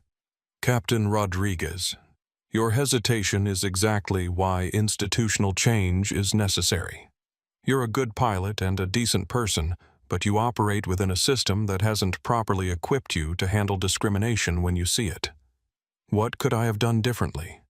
You could have immediately removed Ms. Coleman from duty the moment she began harassing a passenger without cause. You could have documented her behavior officially, rather than hoping the situation would resolve itself. You could have protected your passenger from discrimination instead of protecting your crew member from consequences. Rodriguez nodded grimly. You're absolutely right. I failed in my duty to ensure all passengers were treated equally. Katie Walsh approached Dr. Brooks with tears in her eyes. Dr. Brooks, will I still have a job after all this? Jasmine smiled warmly. Katie, you're exactly the kind of crew member that aviation needs. You spoke up when you saw injustice. You put passengers' welfare ahead of crew hierarchy. Airlines that value integrity will be fighting to hire you, but SkyStream is being shut down. SkyStream's current management has demonstrated an inability to prevent discrimination, but the aviation industry needs people like you. People with the courage to do what's right even when it's difficult. Agent Chen concluded his preliminary investigation with an announcement that would reshape airline industry practices. Based on the evidence documented today, the FBI will be filing federal charges related to civil rights violations, obstruction of justice, and filing false reports. This investigation will serve as a model for how discrimination in aviation will be prosecuted going forward. He looked around the cabin at the passengers who had witnessed history. Your courage in speaking up and documenting this incident has ensured that justice will be served and that meaningful change will occur. You should be proud of what you accomplished today. As passengers prepared to deplane, they understood that they weren't just ending a flight. They were concluding their role as witnesses to a moment that would be studied in civil rights courses discussed in corporate boardrooms, and remembered as the day when bias discrimination in aviation was exposed and held accountable in the most public way possible. Tommy Martinez addressed his audience one final time before ending his historic live stream. Y'all, we just witnessed something that will change aviation forever. We saw discrimination exposed in real time. We saw ordinary people find extraordinary courage. And we saw a federal inspector deliver justice at 30,000 feet. He paused, looking around the cabin that had become famous worldwide. Remember this moment. Remember that staying silent makes you part of the problem. Remember that speaking up changes everything. And remember that justice, when it finally arrives, is beautiful to witness. As the passengers of Flight 447 prepared to deplane Dr. Sar, Jasmine Brooks was just beginning to exercise the full scope of her federal authority. What had started as a covert audit was about to become the most comprehensive airline investigation in Federal Aviation Administration history. Agent Chen received a priority message on his secure communication device and approached Dr. Brooks with an expression that conveyed the gravity of what was about to unfold. Dr. Brooks, I've just received confirmation from FAA headquarters and the Department of Transportation. You have full authorization to implement immediate action regarding SkyStream Airlines' operating status. Tommy Martinez, who had been preparing to end his live stream, immediately repositioned his phone to capture what he sensed would be the climactic moment of an already historic event. "Wait, y'all," he whispered to his audience of 95,000 viewers. "Something big is happening. The FBI agent just got some kind of official authorization." Dr. Brooks nodded to Agent Chen and addressed the cabin with the full authority of the federal government behind her words. "Ladies and gentlemen, I have just received authorization from Washington, D.C. to exercise emergency powers under Title 14 of the Federal Aviation Regulations." She paused, letting the significance of her words register with both the passengers and the live stream audience. "Effective immediately, I am issuing an emergency order of suspension for SkyStream Airlines operating certificate.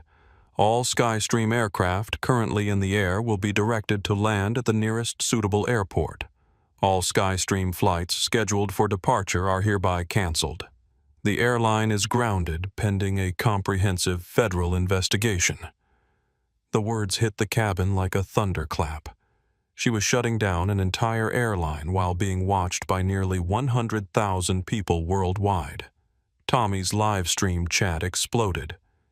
"She just grounded an entire airline live. This is unprecedented. This is justice served in real time. Airlines everywhere are watching this." But Dr. Brooks wasn't finished exercising her authority.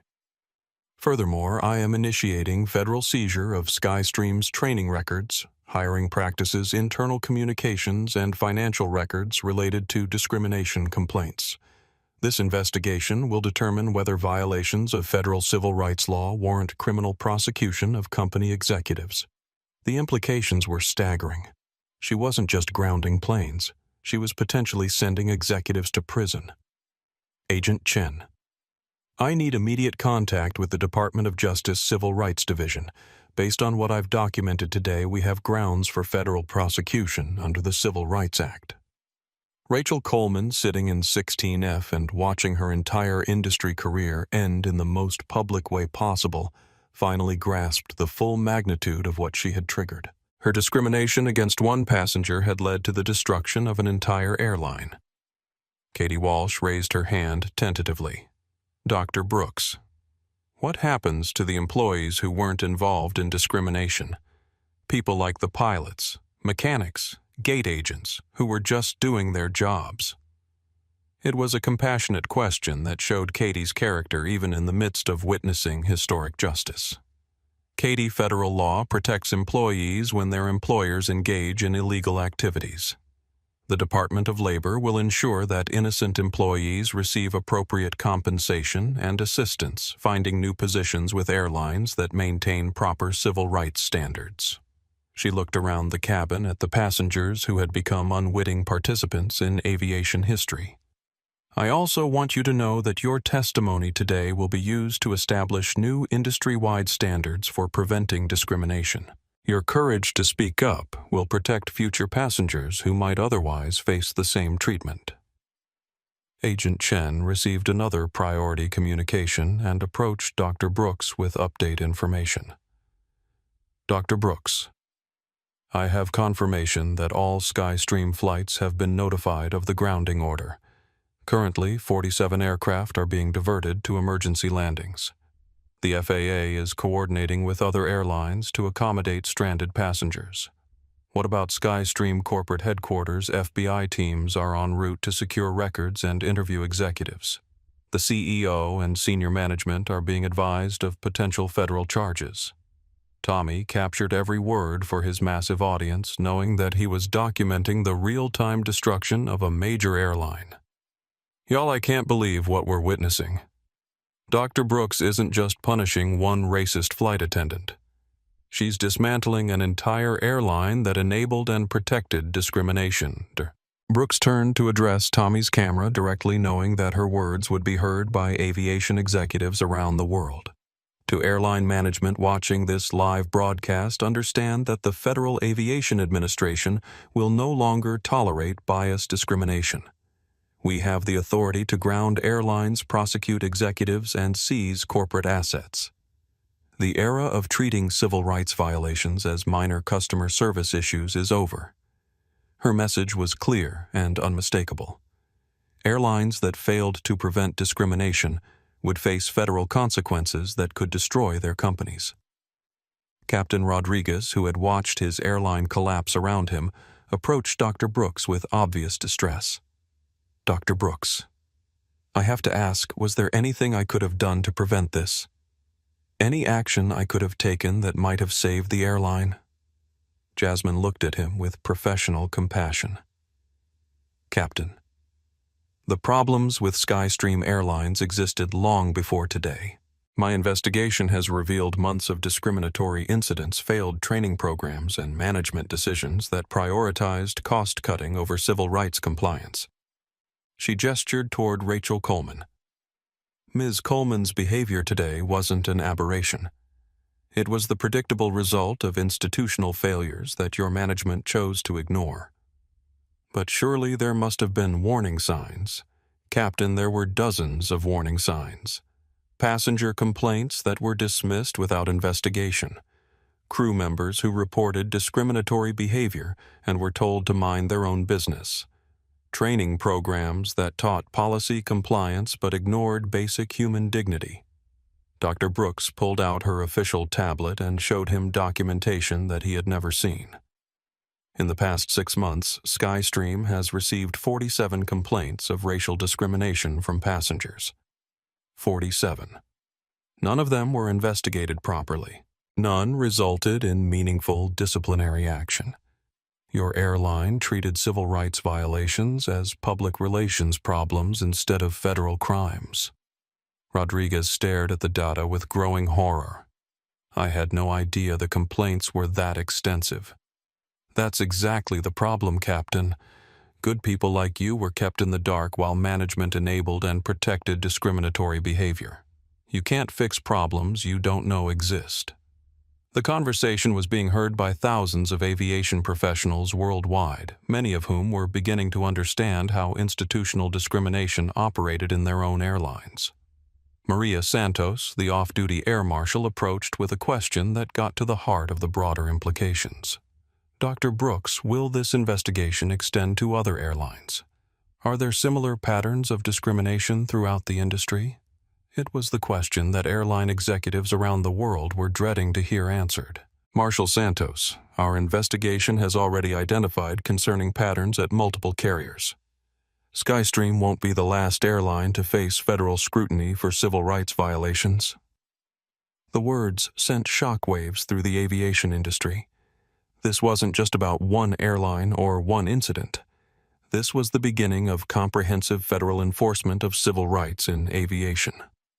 As passengers finally began to deplane, they understood that they had witnessed something far more significant than the end of a discrimination incident. They had seen the moment when the federal government decided to hold the entire aviation industry accountable for treating all passengers with dignity and respect. And it had all started because one federal inspector refused to accept that discrimination was just part of flying while black, as Dr. Jasmine Brooks stepped off Flight 447 and into the Denver International Airport terminal. She walked into a media firestorm that had been building for hours.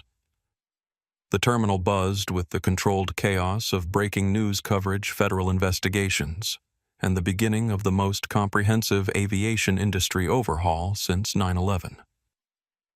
Tommy Martinez, his phone still capturing everything, documented the surreal scene for his audience of nearly 100,000 viewers who had followed the entire journey from routine flight to federal case study. Y'all, this is absolutely insane, he whispered into his camera. There are news crews from every major network, FBI agents everywhere, and federal investigators turning this airport into the center of a civil rights investigation that's already changing the aviation industry. The immediate consequences of Dr. Brooks's emergency grounding order were cascading through the aviation network in real time. Flight tracking websites showed 47 Skystream aircraft diverting to emergency landings across the country. Passengers stranded in airports were being accommodated by competing airlines. Stock markets were reacting to the first federal airline shutdown for civil rights violations in modern aviation history. But the deeper consequences were just beginning. Agent Chen approached Dr. Brooks as they moved through the terminal surrounded by federal security and media attention. Dr. Brooks, I've received updates from our teams at Skystream headquarters. We've secured all training records, employee files, and internal communications. The preliminary review confirms your assessment of institutional discrimination. What specific evidence have they found? Internal emails discussing passenger profiling strategies, training materials that contain coded language about certain types of travelers, complaint records that show a pattern of dismissing discrimination allegations without investigation. Dr. Brooks nodded grimly. Agent Chen, those documents will demonstrate that today's incident wasn't isolated misconduct. It was the predictable result of company policies that encouraged and protected discriminatory behavior. Tommy's live stream captured their conversation as they walked, providing real-time documentation of how federal civil rights investigations operated. Behind them, Rachel Coleman was being escorted by federal marshals, her once authoritative uniform now a symbol of fallen prejudice. Her 22 years of airline service had ended with federal charges that would likely result in prison time and lifetime prohibition from aviation employment. Katie Walsh walked alongside other Skystream employees, all of whom were facing unemployment, but also potential testimony opportunities in what was shaping up to be the most significant aviation civil rights case in history. Katie, Dr. Brooks said, pausing in her progress through the terminal. I want you to know that federal law protects employees who report discrimination. Your courage today will be rewarded, not punished. Dr. Brooks, what's going to happen to all the innocent Skystream employees? People who never discriminated against anyone but just happened to work for a company with bad policies. It was a compassionate question that demonstrated Katie's character, even in the midst of personal uncertainty. Katie, the Department of Labor, has programs specifically designed to help employees when their companies face federal shutdown for civil rights violations. More importantly, airlines with proper diversity training and anti-discrimination policies will be competing to hire crew members like you, people who have proven they'll stand up for what's right. The conversation was being heard by thousands of aviation professionals worldwide, many of whom were beginning to understand that civil rights compliance was no longer optional in their industry. As they reached the main terminal area, the scope of media coverage became apparent. Every major news network had crews on scene. International outlets were providing live coverage. Aviation trade publications were documenting what they called the day everything changed. CNN's chief aviation correspondent approached Dr. Brooks with cameras rolling. Dr. Brooks, you've just grounded an entire airline for civil rights violations while the incident was being live-streamed to 100,000 people worldwide. What message does this send to the aviation industry? Jasmine looked directly into the camera, knowing her words would be analyzed by airline executives, civil rights advocates, and federal prosecutors around the world. The message is simple. The era of treating discrimination as a minor customer service issue is over. The Federal Aviation Administration has the authority to ground airlines, prosecute executives, and seize corporate assets when civil rights violations occur. We will use that authority. What changes can passengers expect to see going forward? Passengers can expect comprehensive federal oversight of airline diversity training, standardized civil rights compliance protocols, and meaningful consequences when discrimination occurs. Most importantly, they can expect that speaking up about discriminatory treatment will be protected and supported by federal law. The interview was being broadcast live across multiple networks, ensuring that her message reached airline boardrooms worldwide. Meanwhile, the broader implications of the Skystream grounding were rippling through the aviation industry. Other airlines were convening emergency board meetings to review their own anti-discrimination policies. Flight attendant unions were demanding immediate civil rights training updates. Airline stocks across the sector were declining as investors realized that federal civil rights enforcement represented a new category of business risk. Agent Chen received another priority communication and approached Dr. Brooks with information that would expand the investigation even further. Dr. Brooks, our financial investigators have uncovered evidence that Skystream's discriminatory practices may have been part of a broader pattern of targeting minority passengers for additional fees, service restrictions, and complaint dismissals. Are you talking about bias financial discrimination based on race? That appears to be exactly what we're talking about. Minority passengers were statistically more likely to be charged baggage fees, denied upgrade requests, and have complaints dismissed without investigation. Dr. Brooks felt the familiar anger that came with discovering institutional racism disguised as business practices. Agent Chen, if that's accurate, we're not just talking about individual discrimination incidents.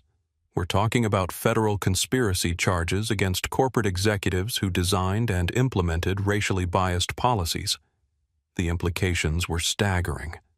What had started as an undercover audit of customer service complaints was revealing biased corporate discrimination that could result in criminal prosecution of airline executives. Tommy Martinez, still documenting everything for his massive online audience, captured the moment when the investigation expanded from individual misconduct to corporate conspiracy. Y'all, are you hearing this? They're finding evidence that this airline was targeting minority passengers as a matter of corporate policy. This is about to get even bigger. Dr. Brooks addressed the growing crowd of media and passengers who had gathered to witness the historic federal investigation. Ladies and gentlemen, what you witnessed on Flight 447 today was not an isolated incident. Our investigation has revealed that bias discrimination in aviation is more widespread than most people realize. But today marks the beginning of the end for airlines that think they can violate civil rights without consequences. She paused, looking around at the faces that represented the entire spectrum of American air travel. Federal law guarantees equal treatment regardless of race, ethnicity, or economic status. Airlines that fail to honor those guarantees will face federal consequences that can include grounding, prosecution, and seizure of assets. The choice is simple: comply with civil rights law or lose the privilege of serving the flying public. As federal agents began escorting key witnesses to official interview facilities, everyone present understood that they had witnessed the beginning of a new era in aviation civil rights enforcement. The woman who had been profiled and harassed for sitting in first class, while black, had not only exposed individual prejudice, she had triggered federal action that would reshape how airlines treat all passengers. And it had all been documented live for the world to see. As the immediate chaos of federal investigations and media coverage began to settle, Dr. Jasmine Brooks found herself in a quiet corner of Denver International Airport, surrounded by the people who had shown extraordinary courage during an ordinary flight that became anything but ordinary. Tommy Martinez finally ended his historic live stream after nearly 6 hours of continuous coverage, but not before addressing his audience one final time. Y'all, we just witnessed something that will be remembered forever. We saw what happens when ordinary people refuse to let injustice happen in silence. We saw a federal inspector deliver justice in the most public way possible. And we saw an entire industry change because people found the courage to do what's right. He looked around at the passengers from Flight 447, many of whom had become friends during their shared experience. Remember this day. Remember that your voice matters. Remember that speaking up changes everything. And remember that justice, when it finally comes, is something beautiful to witness. Katie Walsh approached Dr. Brooks with tears in her eyes, carrying the weight of having made the most important decision of her young career. Dr. Brooks, I need you to know something. 3 weeks ago when I started this job, I was just trying to serve drinks and make passengers comfortable. I never imagined I'd have to choose between my job and my conscience. Jasmine smiled warmly.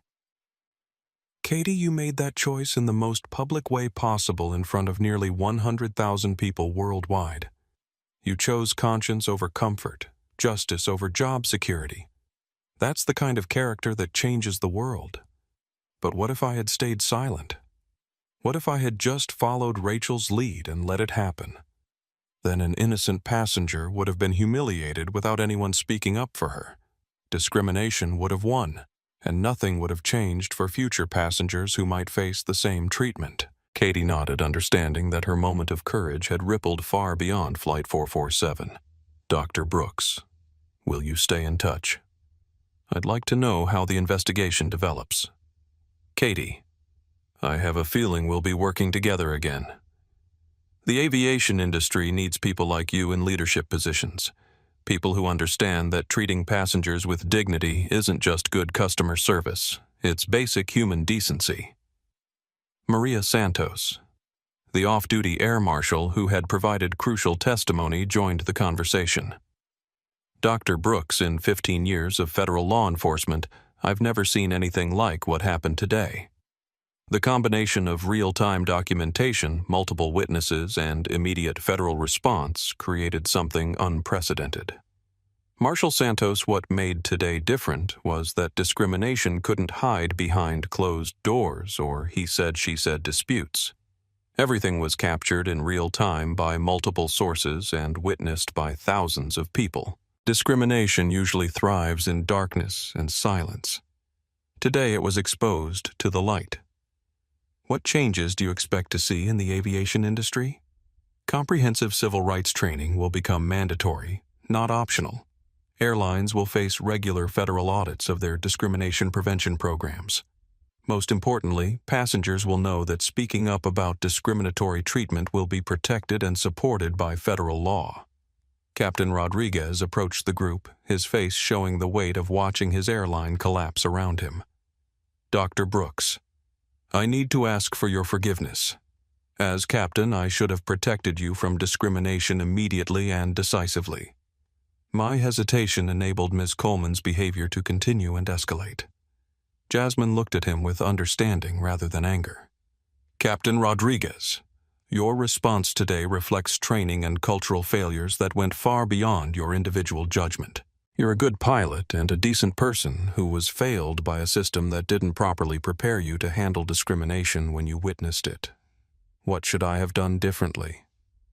You should have immediately removed Ms. Coleman from duty the moment she began harassing a passenger without cause.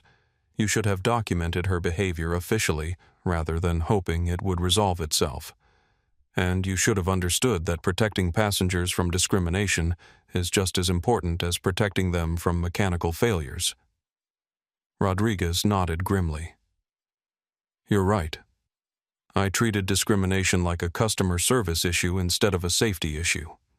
Discrimination is a safety issue, Captain. When crew members waste time harassing innocent passengers instead of focusing on actual security threats, when they file false reports that compromise communication and trust, when they create hostile environments that distract from operational safety, discrimination becomes a direct threat to aviation security. Mr. Davidson, the businessman who had initially supported Rachel's security diligence before recognizing it as obvious discrimination, joined the conversation with obvious remorse. Dr. Brooks, I owe you an apology. When this started, I thought Ms. Coleman was just being thorough with security. It took me far too long to recognize what was really happening. Mr. Davidson, your evolution during this flight represents something important. You started with assumptions based on your own experience, but you changed your mind when presented with evidence. That willingness to reconsider initial judgments is exactly what creates real change. How can someone like me do better in the future? Listen to the experiences of people who face discrimination regularly.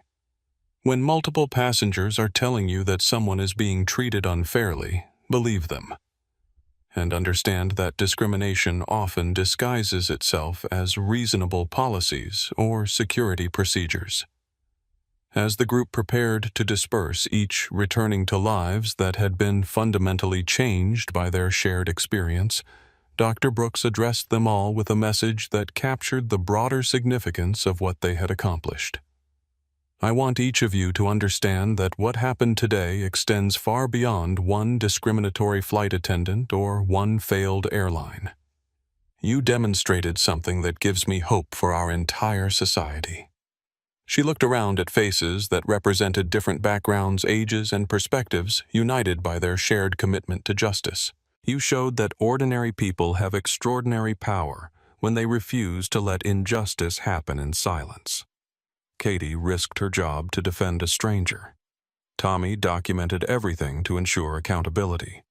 Maria provided professional testimony that couldn't be dismissed. Captain Rodriguez ultimately chose passengers over problematic policies. Mr. Davidson changed his mind when presented with evidence. Her voice carried the weight of someone who had spent 20 years fighting discrimination in federal service. Each of you had the option to stay silent, to mind your own business, to let someone else deal with the problem. Instead, you chose to speak up. You chose to act. You chose to ensure that dignity and respect weren't negotiable even at 30,000 feet. Tommy wiped away tears, still processing the magnitude of what they had all witnessed and participated in. Dr. Brooks, what happens now? How do we make sure this day actually changes things instead of just becoming another viral video that people forget about? Tommy, change happens when individual courage becomes collective action. Today, you documented discrimination being exposed and held accountable in real time. That documentation will be used in courtrooms, boardrooms, and classrooms to ensure this kind of treatment doesn't happen to other passengers. She gestured toward the bustling airport around them, where thousands of travelers continued their journeys, many now aware that federal law protected their right to be treated with dignity, regardless of their appearance or background. But the real change happens when each of you takes the courage you showed today and applies it to every situation where you witness injustice. When you speak up at work, in your communities, wherever discrimination tries to hide behind policy or procedure. Katie Walsh raised her hand tentatively.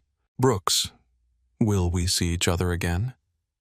Jasmine smiled with genuine warmth. Katie, I have a feeling our paths will cross again. The aviation industry is going to need leaders who understand that treating people with dignity isn't just good customer service, it's the foundation of everything else we do. As the group exchanged contact information and prepared to continue their separate journeys, everyone understood that they had been part of something larger than themselves. They had witnessed the moment when bias discrimination met federal accountability, when individual prejudice encountered institutional consequences, and when ordinary people found the extraordinary courage to ensure that justice was served. Dr. Jasmine Brooks walked toward the exit of Denver International Airport, no longer disguised as a nervous librarian, but revealed as the federal inspector who had just changed aviation history. Behind her, she left an airline in ruins, a federal investigation that would reshape an entire industry, and a group of ordinary people who had discovered their own power to create change.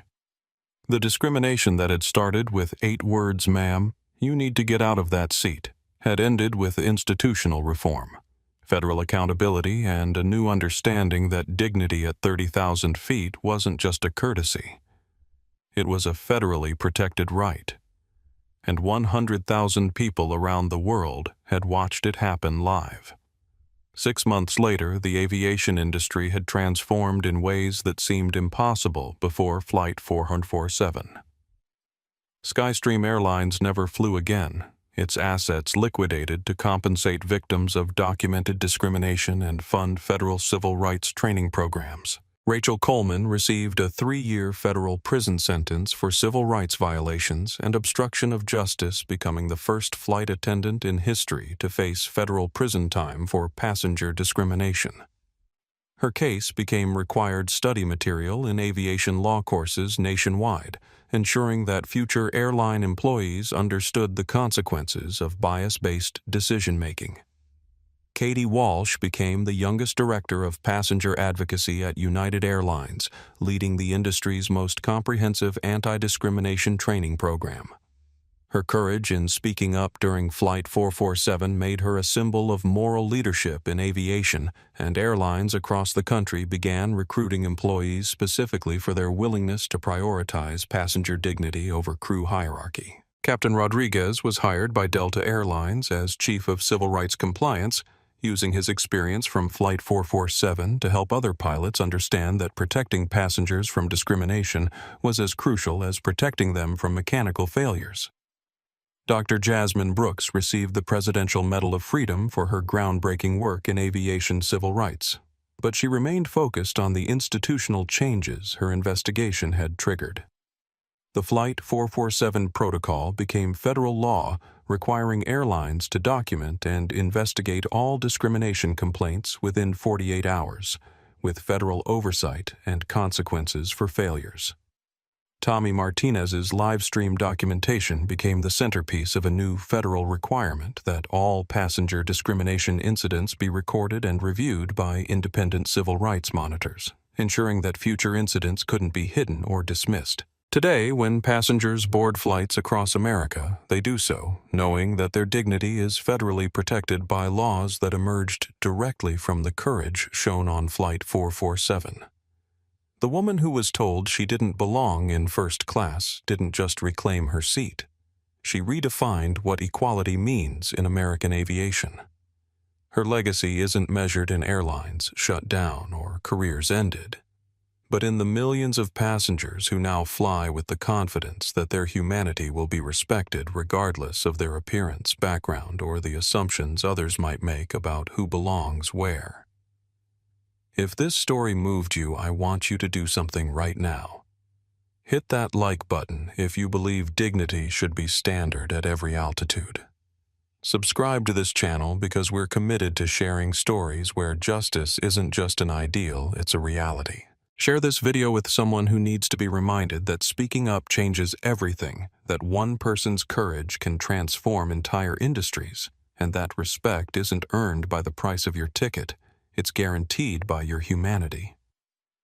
Drop a comment and tell us about a time when you witnessed discrimination and chose to speak up, or when you wish you had found the courage to act.